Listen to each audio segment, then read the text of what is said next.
So I was looking through your resume. I really like it. It says you're proficient in social media management.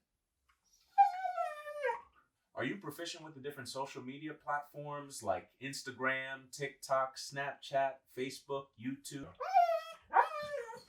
Okay, so exactly what are you adept in?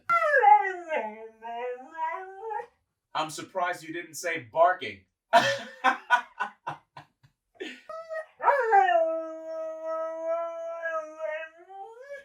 Okay, so when you're working with me, I'll need you to sift through all the different trending videos on all the different social media platforms. Is that something you're capable of? A Woogle. What's that? I'm not familiar. Okay, so tell Goop, a Woogle.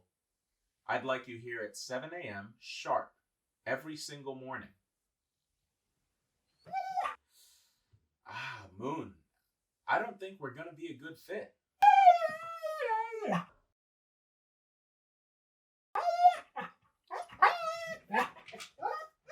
Personal, you're gonna need a personal day? A personal day? But Moon, you don't even work here. You don't have any personal days. I know this is a bit early on and I really regret having to tell you this, but I don't know how else to say it. You're fired.